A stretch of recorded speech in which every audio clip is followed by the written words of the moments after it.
Hello, I'm sorry that I started this video by drinking, but the camera was stuck and I didn't know it was going to record. Fabulous.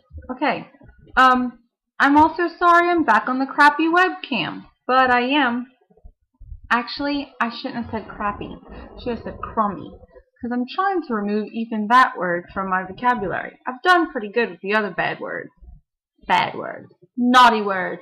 You bad little word. Anyway, where am I at? Okay, this is a pretty serious video, you guys, and I don't even know. Like, it kind of came to me, and so then I decided to make the video because, as you are well aware, if you've been around, I do a lot better when I do these things on camera.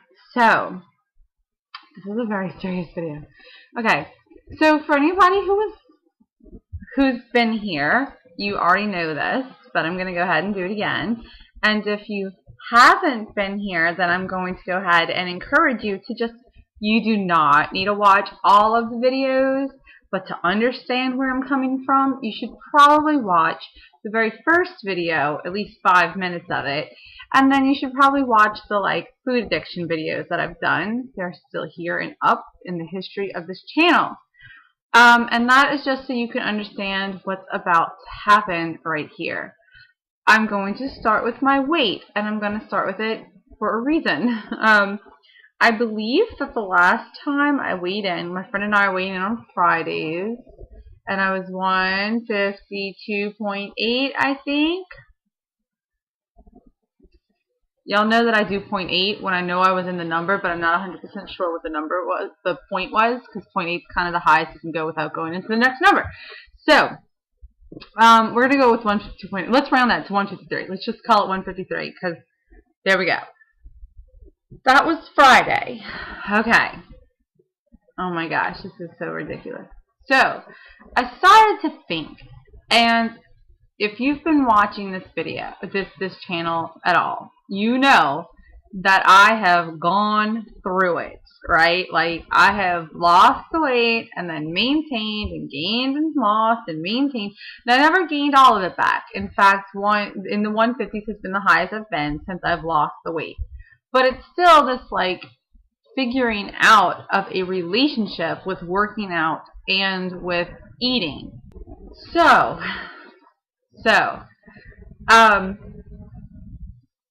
here it is. It's 3 years later since I started, and I'm still working on it. Not the losing weight. The weight loss was actually the easiest part of this. And when I say easy, it was hard up here. But physically, I knew what I had to do to lose the weight. However, mentally and emotionally, it unearthed all of this craziness. It unearthed so much. I knew I had a food addiction. I did not really and truly understand addiction. I knew I had disordered eating. I did not really understand the triggers of it. And I could identify my food triggers, like fast food and blah, blah, blah. But the emotional triggers and the fallout from taking away your safety net and your normal response is this whole crazy other thing. So it's just been a very emotional time, and it's been hard. There's been some really ugly spots, but it's been so worth getting sober and getting healthy. Okay, but I find that the disordered eating, the eating disorder that would cause me to overeat, to binge eat, has drifted. And so now it kind of skirts normal and then drifts into unhealthy eating, calories that are way too low, or, not at all, or it is easier for me to not eat than to eat normally. It's just something that happens, and I don't understand it, but that's what it is. So it's something that I'm working on. And I actually recently started to think I might need to talk to somebody other than just me and other than my wife. I'm extremely self-aware about it, but I'm not, like, I'm coming up with all these logical answers, but I am very unable to make them work. So, and I don't want anybody worried. Like, I'm eating a healthy amount most days. I am very aware of it. But the emotional issues that come from making myself eat, it's just weird. And then that also transferred into working out. I love to work out. I loved it from the minute I started doing it. I love to feel my body wake up. But then somewhere, I'm going to go with,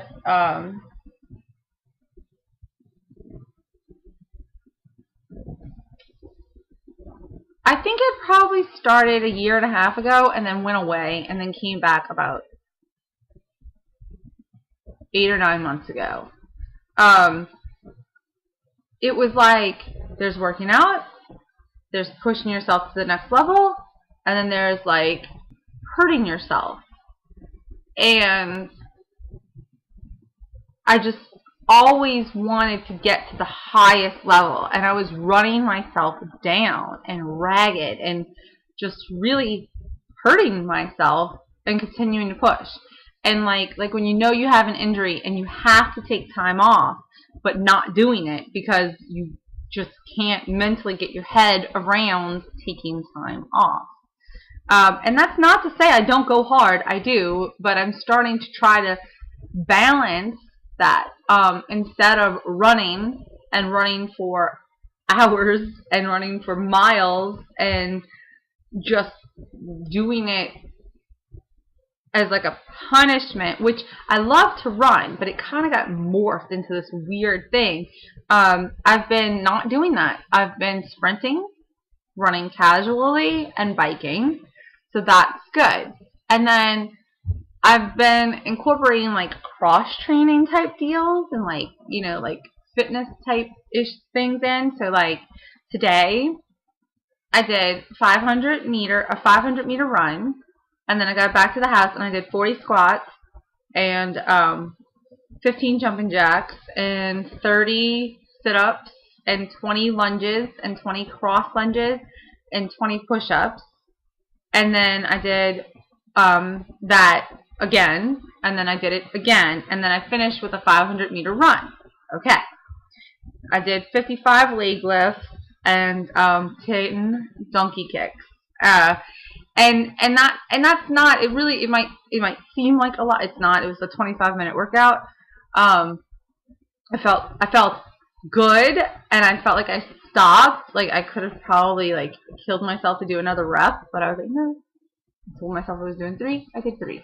And I'm doing Zumba later because I just found out after I did that workout that I had that we have a special guest coming in town. So that I am doing. But like that's a different workout than that's actually fitness. That's working out. I've been doing arm exercises, not crazy ones, just moving, you know, doing arm exercise. I've been hooping again. I'm trying. It's fun. I love to move my body. So I'm trying to remind myself I want to have fun. I don't want to just get out there and kill it and then be miserable. And I don't want there to be the wrong mental motivation behind it. So all of that to get us where? To get us here. Oh my gosh, I can't believe we're going to do this. I started to think,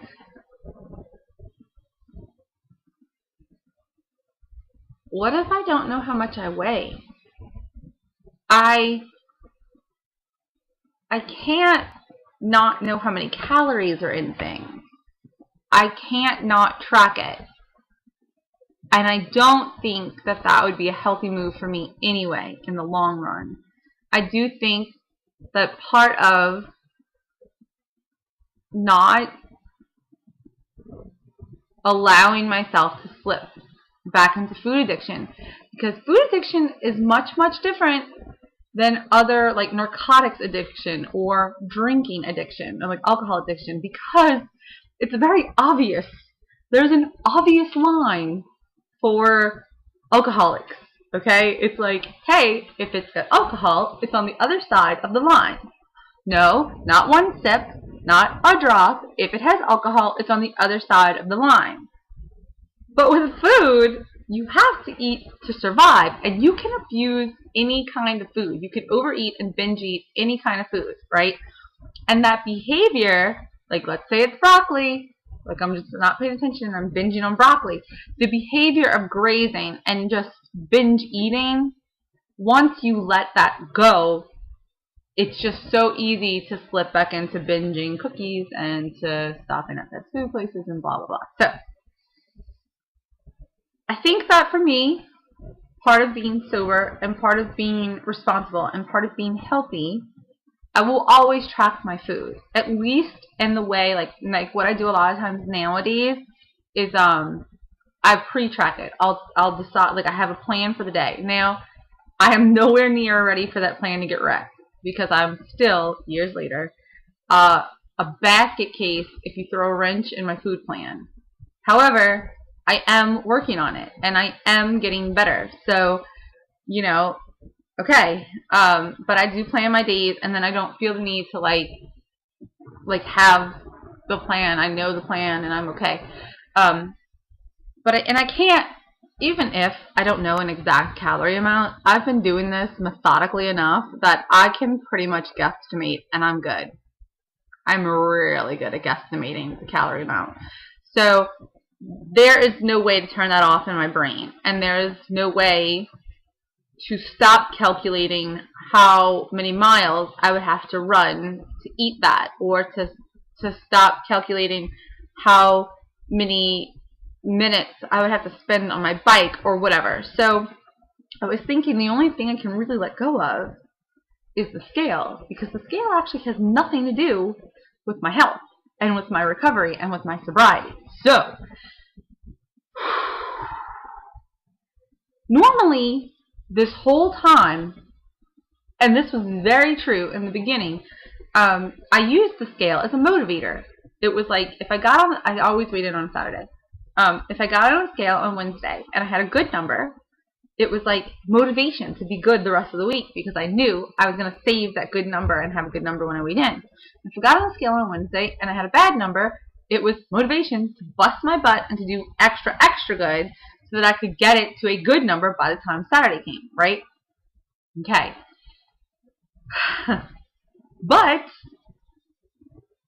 I feel like lately something has happened in my mind, and it goes with that disordered eating shifting. When I see a good number on the scale, my brain instantly goes, I can eat 800 calories. I don't need 1,200. I don't need 1,400. I can eat 800. And the lower that number gets on the scale, this is really weird talking about this, but the lower the number gets on the scale, the lower the calories in my mind. It's like, I can eat 400 calories. I don't have to eat today. You know, I can change that number drastically by not eating for 3 days and then eating salad and then, you know, eating bread one day and then going back to not eating. And like it gets, and then, okay, now we talked about the fact that I make myself eat, but then I'm angry for days. And if that number changes and goes up, which happens as you ingest food, I am violently angry with myself. And then that triggers the workouts not being fun. They're more like punishment and stuff. So I haven't weighed myself since Friday. Friday. Was that Friday? It was Friday. We texted each other. Okay. So I'm thinking we had made this 10-week plan with each other, or 12 weeks, or whatever. I think it was 12 weeks. And it's over on August 2nd. I think I might stay off the scale until August 2nd. Which will be the first time since I started this whole thing that I couldn't tell you exactly what I weigh each day. And that makes me very, very nervous. Like, my anxiety level kind of makes me feel like I'm going to throw up when I say that out loud. And I think that that means it's a good thing, because getting out of your comfort zone is usually when you're growing and when you're making changes. So I'm going to cry. I'm like, yeah, so I think I'm going to send the scales out of my house. I mean, I'll have my clothes.